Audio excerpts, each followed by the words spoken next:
तर पंकजा मुंडे यांच्या मेळाव्याची तयारी नेमकी कशी सुरू आहे याचा आढावा घेतलाय आमचे प्रतिनिधी मोहसिन शेख यांनी। आपण पाहूयात। महाराष्ट्रात आज अनेक दसरे मेळावे पार पडतात आणि अशात मराठवाड्यातील दोन दसरे मेळावे अत्यंत महत्त्वाचे समजले जातात। एक म्हणजे मनोज जरांगे यांचा नारायणगडावरचा दसरा मेळावा आणि दुसरा सावरगाव घाट म्हणजे भगवान भक्तिगडावरचा पंकजा मुंडे यांचा हा दसरा मेळावा।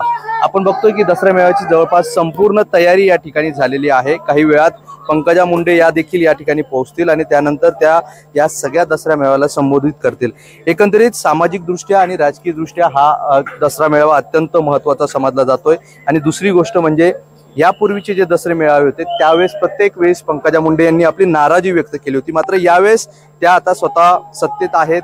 सोबतच यापूर्वी धनंजय मुंडे आणि पंकजा मुंडे यांच्यातील जो दुरावा होता तो देखील दूर झालेला आहे। त्यामुळे आज या सगळ्या मेळाव्यात त्या काय बोलतील हे पाहणं महत्त्वाचं असणार आहे। सामाजिक दृष्टी काय संदेश देतील हे पाहणं महत्त्वाचं असणार आहे। दुसरीकडे मराठवाड्यात सुरू असलेला ओबीसी मराठा वाद हा देखील महत्त्वाचा मुद्दा आहे, निवडणुकी तोंडावर आहे। त्यामुळे अशा वेळी देखील त्या काय बोलतील याकडे सर्वांचं लक्ष लागलेलं आहे। त्यामुळे एकंदरीत आजचा हा सगळा मेळावा महत्त्वाचा समजला जातोय। काही वेळातच या सगळ्या ठिकाणी मोठी गर्दी देखील जमा व्हायला सुरुवात होईल आणि पंकजा मुंडे ह्या देखील सहभागी होतील।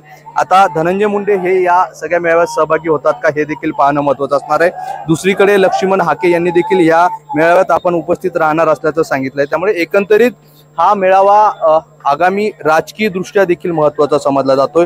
ज्या पद्धतीने गेल्या काही दिवसांपासून लक्ष्मण हाके हे ओबीसींची बाजू मांडतायत, तसंच ओबीसी उपसमितीवर देखील पंकजा मुंडे यांची नियुक्ती करण्यात आलेली आहे। त्यामुळे एकंदरीत या आगामी निवडणुकीच्या पार्श्वभूमीवर हा राजकीय दृष्ट्या सामाजिक दृष्ट्या हा मेळावा अत्यंत महत्त्वाचा समजला जातोय। त्यामुळे काही वेळात पंकजा मुंडे या ठिकाणी पोहोचतील, मेळावा देखील सुरू होईल, पण सगळ्यांचं लक्ष लागलंय पंकजा मुंडे हे आज काय बोलणार। मोहसिन शेख, NDTV, बीड।